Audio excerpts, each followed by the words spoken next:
Since the inauguration, I have had a number of opportunities to point out what I saw as a gigantic inconsistency between Donald Trump's constant statements that climate change is a gigantic Chinese hoax and the fact that at least the Pentagon, for a decade now, has been saying that this is a big threat to national security and they've been taking it very seriously.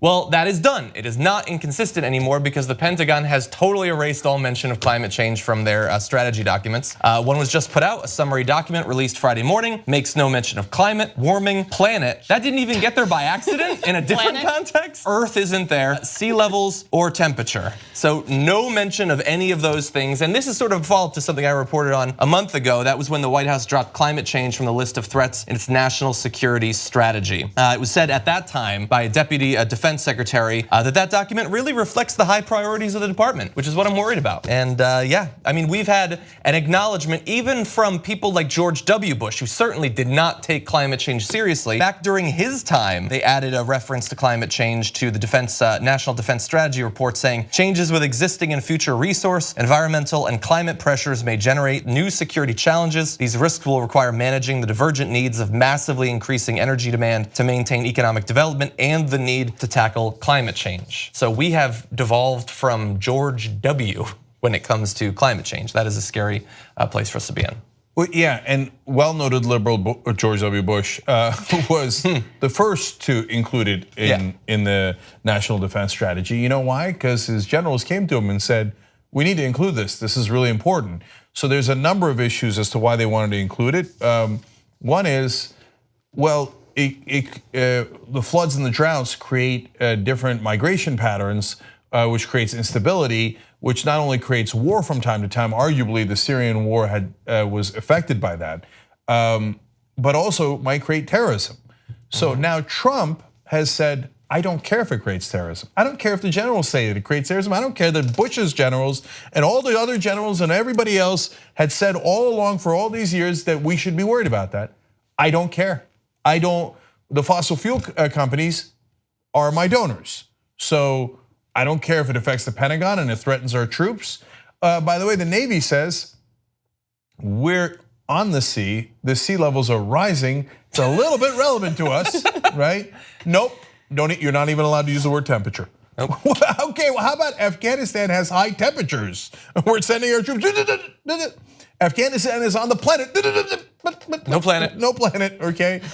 So they don't care about national security. They don't care about anything but their goddamn donors. This is the fossil fuel industry taking our country hostage. Not only is Rex Tillerson, former head of ExxonMobil, running the State Department, we have the Pentagon, which is the biggest polluter on the planet. But take it one step further. I mean, there's a reason why only 42% of Americans believe in climate change in the first place. It's because the corporate media doesn't do its goddamn job. I mean, forget Trump for a second. Look at the last hurricane spell that we had. 5% of news networks, this is according to The Guardian and Media Matters, said climate change. 5%. That is unbelievable.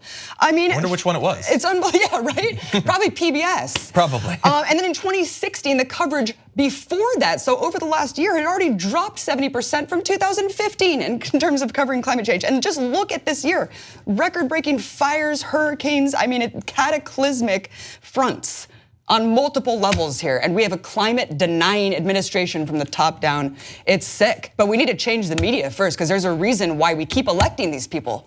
It's hard to understand how we not only have the most expensive military that, so far as I know, any species in the universe has ever had, but we threw even more money at it this year, more money than they had initially requested. We were just like, no, we're gonna give you more money.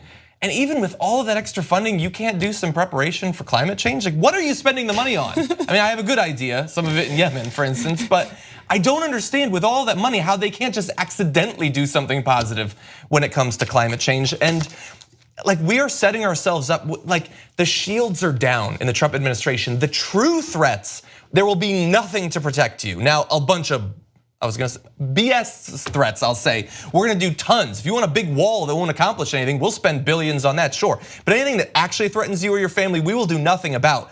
And this isn't just a problem for 70 years from now. This is a problem today. The instability that climate change is gonna cause in huge portions of the world, I study this constantly, and I can't even express it to you enough. And not just in places where there's going to be intra-war and civil wars as a result of the inability to grow crops and the loss of water for farming and things like that. It's going to affect us as well. We're going to have a harder time in the US actually producing food. And that means that a lot of countries are going to be looking elsewhere, either to get the resources they need or to distract their populations from their inability to take care of stuff domestically. And that is something that is already here. It's only going to be worse every year from now on. And the world is shrinking. I mean, it's going to cause innumerable refugees en masse to come here. Do these people not, they hate refugees so much, you would think they would at least try to care about protecting their homelands and the wars and try to save their climate. And look, when all the hurricanes came and they were more severe, we on the Young Turks explained how climate change leads to those more severe storms. The droughts that led to the fires, same thing. Lifting the precipitation off the ground and the ocean creates both of those phenomenon. But the rest of the media won't say it because the Republicans will yell at them. Plus, their advertisers will yell at them, and that's far more important. And so that's not gonna get talked about, and that's no wonder that people don't realize the danger that we're in. But the Pentagon actually does realize the danger we're in. The Naval Station Norfolk is the largest naval base in the world, and it keeps flooding, and not when it rains. It floods when it's perfectly sunny outside. Because why? The sea levels are rising. So now they have been told, and this is in a book, right? The water will come talk to people who are at it, are in that station, and are part of the officials at that base. They say, okay, you are allowed to, obviously take care of the flooding. You're allowed to talk about the issue, but you're now not allowed to talk about the sea level rising. But that's why it's flooding. No, don't talk about it, okay? The largest naval base in the world cannot talk about why they keep flooding. Yeah. Insanity. Maybe the docks are getting lower. Everything's compartmentalized, and that's how the funding continues. You have to compartmentalize yourself, just like in Houston. We went in the aftermath of Hurricane Harvey, and you can't study cancer clusters correctly because they're all owned by big ag and big oil. I mean, they own the hospitals, they own the schools, everything's structured so you cannot actually confront the powers that be. And they don't even get fined during startup and shutdown when these mass pollution spells happen during these hurricanes. So these plants are just totally immunized. Yeah, let alone, exactly, my God, when the nuclear power plants get flooded, and we're not ready because we told the Pentagon to stand down, we told everybody to stand down, we told them that threat that you clearly see and we're talking about just yesterday, now you have to pretend it doesn't exist. When that hits, it's gonna be bad news, and it's not gonna be an accident. It's not gonna be, golly gee, I guess there was nothing we could do about that. It's gonna be because of decisions like this that were made today. If you wanna get the whole Young Turks show every single day, become a member, tytnetwork.com/join. And once you do, you'll be saying, I'm like a smart person. Or you might say, I think it's weird. Or you might say, oops. No, that won't be that one. It won't be that one. It'll be great, trust me. tytnetwork.com/join.